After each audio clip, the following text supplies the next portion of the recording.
मिलते हैं, एक दाई थी।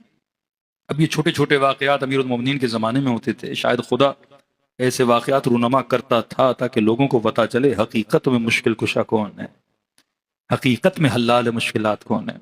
दाई थी, इसका काम था बच्चे पैदा करवाना।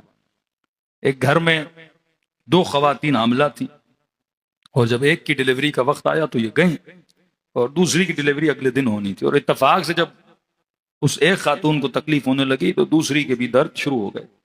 अब अकेली दाई, दो बच्चे पैदा करना बड़ा मुश्किल, लेकिन बहरहाल इसने मेहनत जहमत करके दोनों बच्चों को पैदा करवाया, और जल्दी जल्दी में उसने दोनों बच्चों को चारपाई पे रखा और सुख का सांस लिया कि अल्हम्दुलिल्लाह बच्चे सही सलामत पैदा हो गए। तो माँ जिसने इतनी तकलीफ देखी उसने कहा मेरा बच्चा मुझे। तो अब ये भूल गई कौन सा बच्चा किसका है। एक था बेटा, एक थी बेटी। तो इसने अपने अंदाजे से बेटी को उठाया और उसे दिया। वो उसने कहा ये तो मेरी है ही नहीं, मेरा तो बेटा है। दूसरी को बेटी दी, उसने कहा क्या मतलब, आप पहले इसको दे रही हो फिर मुझे दे रही हो, मेरा भी बेटा है। अब पुराना जमाना जो बेटियों को एक्सेप्ट ही नहीं करते थे, झगड़ा हो गया। अब डीएनए टेस्ट तो है नहीं, कोई हॉस्पिटल तो है नहीं। खलीफे के पास गए, जनाब ये दाई को मारने पर आ गए, और दोनों का झगड़ा एक बच्चे पर। वो कहे बेटा मेरा, ये कहे बेटा मेरा। अब करें तो क्या करें। अब खलीफे साहब को तो इल्म नहीं था ना, कोई लेबोरेटरी टेस्ट होती तो वो करवा देते। खलीफे के पास आए, कोई जवाब नहीं, झगड़ा। तो किसी ने कहा भाई पता तो है हर सवाल का जवाब अली इब्न अबी तालिब के पास मौजूद होता है। दौड़ी दौड़ी दोनों माएं, वो बेचारी दाई, उसकी तो खुदा ने सुन ली कि कहीं ये लोग मुझे मार न दें। तो पहुंचे अमीरुल मोमिनीन के पास। कुछ नहीं, मौला अली ने दोनों को बिठाया, का लड़ने की कोई जरूरत नहीं।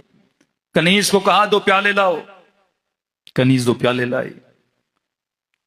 देखो ये इमाम है, मेडिकल भी जानता है, जिस्म भी जानता है, इंसान की रगों में दौड़ते हुए खून को भी जानता है, लोगों के हसब को भी जानता है, नसब को भी जानता है।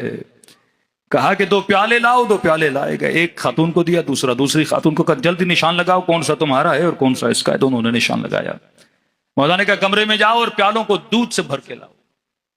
दोनों कमरे में गए, प्याले भरे। फिर कनीज को कहा इनके दूध को बराबर करो। बराबर किया। फिर इमाम ने कहा तराजू मंगवाओ। तराजू मंगवाया। एक प्याले को एक तराजू पे, दूसरे प्याले को दूसरे तराजू पे। जिस प्याले का वजन ज्यादा था नीचे गया। इमाम ने कहा बेटा इसका है, इसे दे दो। तअज्जुब में आ गए अमीरुल मोमिनीन, क्या इमाम का देख नहीं रहे, दूध बराबर है लेकिन इसका वजन ज्यादा है। का मौला क्या मतलब, अल्लाह जिसको बेटा देता है, बेटे ने वारिस बनना है, बेटे ने मेहनत करनी है, बेटे ने जहमत करनी है। मर्द के वजूद की हड्डियां मजबूत होती हैं, जिस्म इसका मुहकम होता है। लिहाजा खुदा जो बेटे को गजा देता है वो बेटी से ज्यादा भारी गजा देता है।